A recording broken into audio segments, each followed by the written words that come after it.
What's up, YouTube? Capital G here, checking out a brand new Galaxy Eyes XC monster coming out in the Collector's Pack 18. If you told me we were going to be getting a new Galaxy Eyes XC monster, I would probably just be like, I'm going to guess that it's a rank 8, and sure enough, this guy is a rank 8. That's just because the rank 8 pool for Galaxy is just so deep. My personal favorite is Galaxy Eyes Tachyon Dragon, the cover card from Lord of the Tachyon Galaxy. Excellent card. It was a beast in the anime with Mizar and whatnot. This is number 90, Galaxy Eyes Photon Lord. It's actually not a dragon, it's a warrior, which is a little interesting because usually when I think of Galaxy XCs, I think of a whole bunch of dragons, but no, this dude's actually a warrior. He's 2,500 attack and 3,000 defense, light attribute. I'm not sure if I said that before. I would have preferred if these stats were reversed there. Like, I would obviously want 3,000 attack and 2,500 defense, a little more battling power, but I think I'll take it. And the first effect does give you the option to potentially summon this card in defense mode. It is actually pretty generic because it just requires 2 level 8 monsters. So hypothetically, you can summon this in Blue Eyes, you can summon this in something like the Mech Knights, basically Sylvans, any deck that runs a whole bunch of like level 8 monsters, or if you're able to like adjust your levels and whatnot consistently in your deck. Let's see.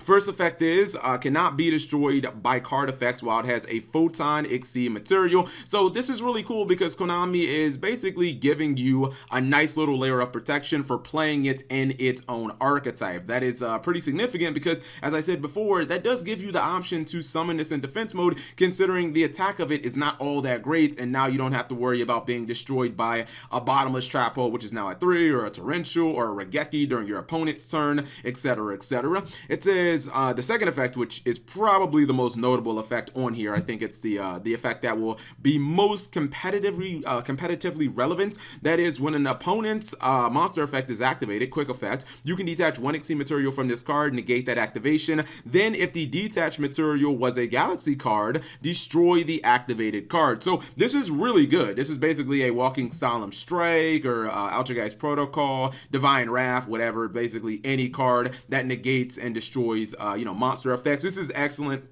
One thing that you will notice is it doesn't actually destroy the card if you happen to not use like a Galaxy material, or if you didn't detach a Galaxy material. So you're probably not going to be getting the destruction effect if you're playing this outside of its intended archetype. Like if you're playing this in Mech Knights, or if you're playing it in Blue Eyes, you might not actually end up you might not end up destroying that monster your opponent activated. So if they go Tour Guide from the Underworld, you get the negated, but you don't actually destroy it. We saw this with the Skyfang Brigade, like their big boss monster Lefaro. He has basically the same condition. I like it because it basically gives you, like, this card, you can see so far that it's pretty decent outside of like Galaxy, but obviously it's significantly better if you play it in its own archetype. And if you do happen to negate like a hand trap, like an Ash Blossom or an Effect Veiler, Ghost Orc, or something like that, something that goes to the graveyard as a cost, destroying that card is not going to be relevant because it's sent to the graveyard as a cost anyway. So against all hand traps, you're going to get the same thing.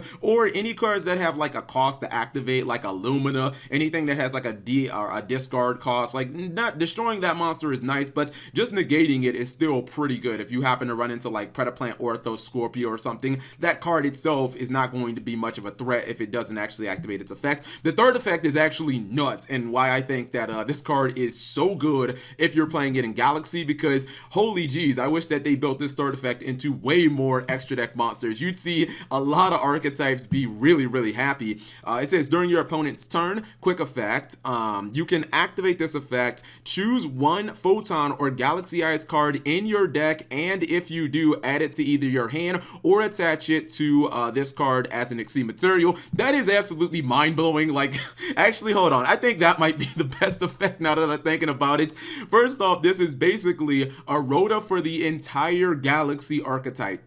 It gets every single card you could possibly want, and it can either just add it to your hand, or if you happen to run out of materials and you just think, all right, I need another negate, you can just take a monster and slap it on this guy as an XC material. This card, to be honest, is really like the full package. If you summon it in Galaxy, like, it can't be destroyed by card effects. It basically is a walking Solemn Strike, and then it's a Rhoda slash a card that kind of like resources itself, where it gets itself more materials every single turn during during your opponent's turn so that you always have potentially a live negate or you're getting a Rhoda. To be honest, I kind of think that this is like nearly perfect card design. Like, this is one of the best design cards that I've seen in a very long time. Not to go too far off on a tangent here, but one of the reasons that people look at a card like Crystalline Needle Fiber and they're just kind of dreading the moment that it hits the TCG, and a lot of people are saying it's going to be the next Link Monster ban, is because sometimes when Konami doesn't make these extra deck cards specific to an archetype where